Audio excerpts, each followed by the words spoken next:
Hey, seventh grade. I'm pretty excited about this challenge, challenge 7. I'm calling it Seeing Red, and we'll see why as we get into it. This one's pretty big stuff, I think. So again, we're following another line, so that's still you're like, oh, yeah, we've done that, but this one's going to be a lot different. So here are the basic expectations. Three requirements for your program here. Number one is the robot must use the sensor to direct its motion. Specifically, we're going to be using the color differentiation slash reflected light sensor. It is a kind of an optical sensor. It's going to detect light as that light either reflects off of the surface of something. Well, as the light reflects off the surface of something, so uh, it's going to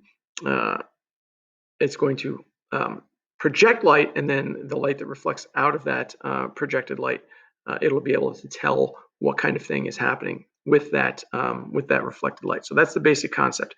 Again, you don't need to know how it works exactly. What you do need to know is how to set it up, and that's we'll talk about that.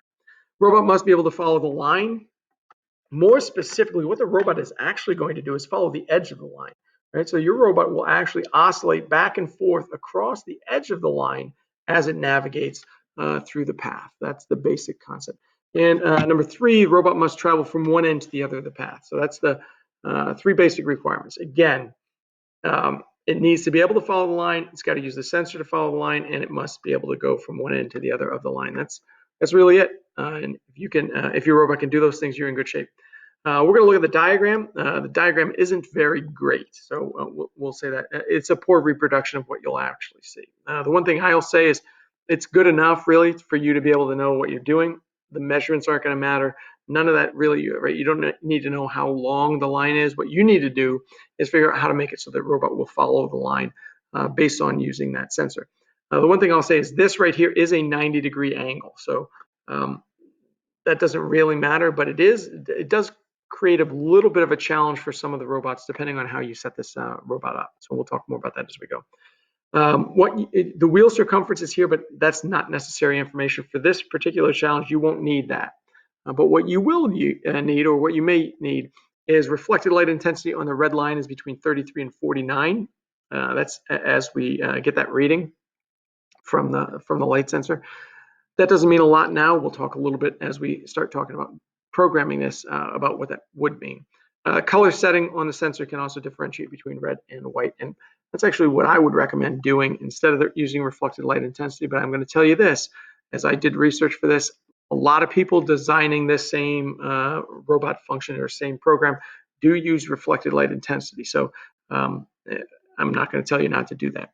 I would encourage you to do research on this one, right? So take some time and do a simple Google search. This one, right? I didn't think anything up crazy here. I just typed in Lego Mindstorms following a red line, right? And you can see right here, there's a whole like section on doing this in Lego themselves, right? So that's from Lego, the Lego people. You can see there's a bunch of people who have put YouTube videos out there about doing this. So this isn't something that's new. It's not something that I invented. This is something that people have done and that we're going to do ourselves as well.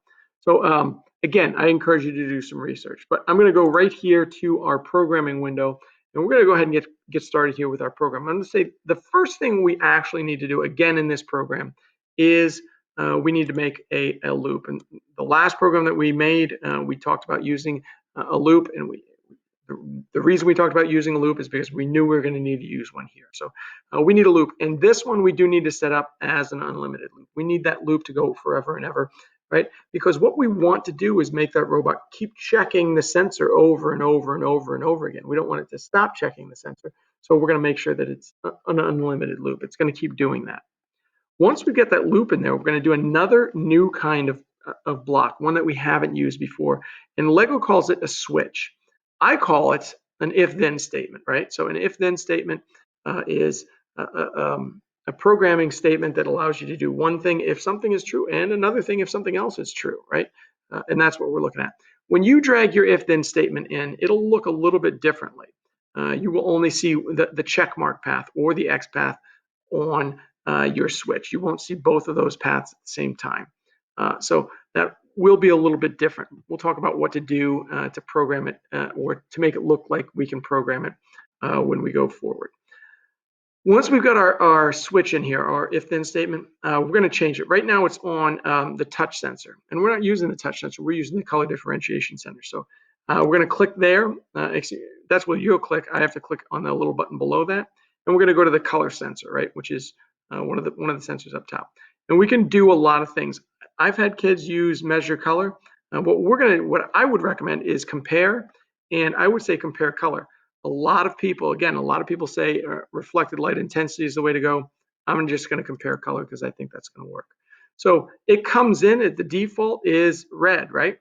So what this means is, okay, so the sensor is saying if the color is red, then I'm going to do something, right? And if the color is not red, then I'm going to do something else. So the check mark situation is what is it I'm going to do when the color is red? So what I'm going to do is I'm going to drag in a move tank. I want my robot to move forward when it sees red, right? But how do we move it forward? And that's really the key here. So we've been setting everything on rotations. What we're going to do this time, though, is not. We're going to go on number of degrees. Okay, so we're going to turn the wheels just a little bit, not much at all, in fact. And I'm going to make this 40 degrees. So we're only going to turn the wheels 40 degrees at a time. And that's a very small amount. Your blocks come in with 50 and 50. But here's the next thing I'm going to do. What I'm going to make my robot do is actually turn one direction if it's seeing red, and then I'm going to make it turn the other direction if it's seeing white, or if it's not seeing red, right? So that oscillation back and forth is what's going to make it so that I can follow the edge of the line. So I'm going to leave one side, one of my motors at 50% power, and I'm going to turn the other to 0% power.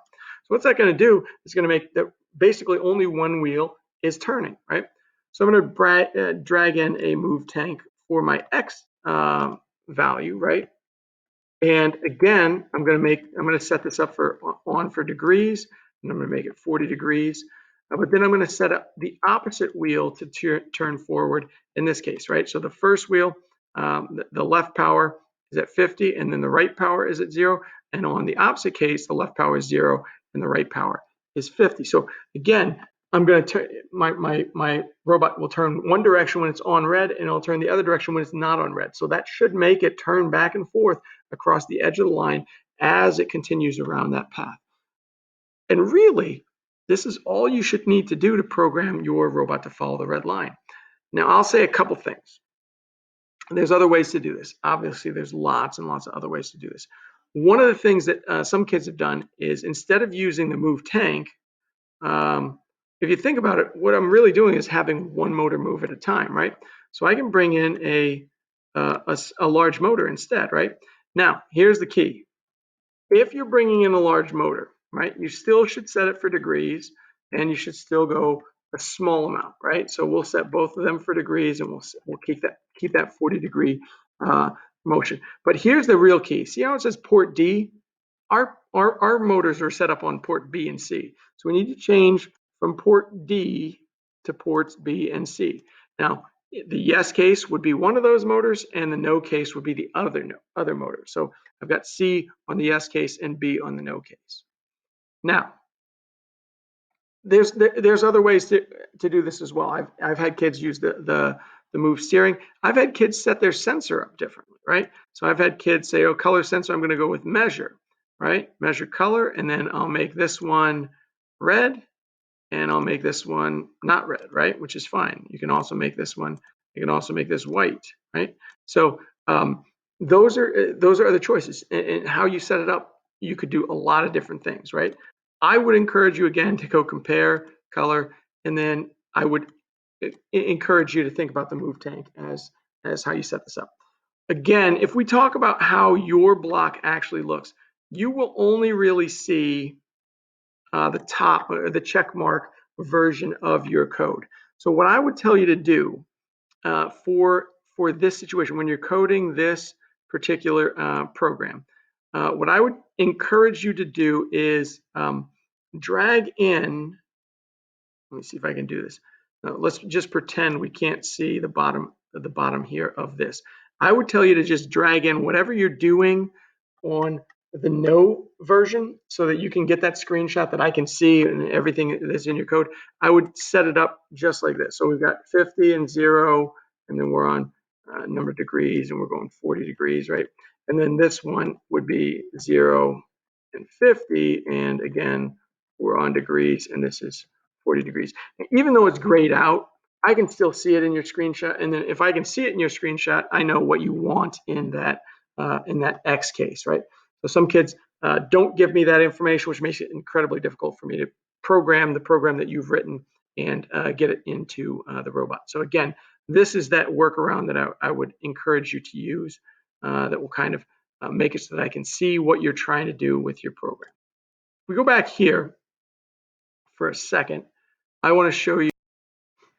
So what I want to show you is, again, what I'm talking about with those screenshots. So if we're taking a look here, this is what your program would look like, right? So we got the touch sensor here, and I've got the check mark path, but I can't see what's on the X path because it doesn't show me that. So a simple workaround is just like this, right?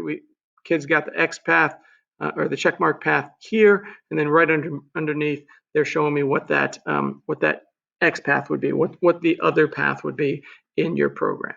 So again, that's a simple workaround for the problem of not being able to actually see both sides of that switch, which will happen for you guys. All right, so I'm excited to see what you guys give me in for this path. Keep in mind, reflected light intensity, I didn't talk a lot about, but you can use that. And those numbers there are pretty important for that setup. If you're using the color differentiation, that works as well. And again, those settings we went over in this video. Again, I'm excited to see what you guys do. Get to work, get me some solid programs, and we'll take a look at what they look like on this path. Let's go.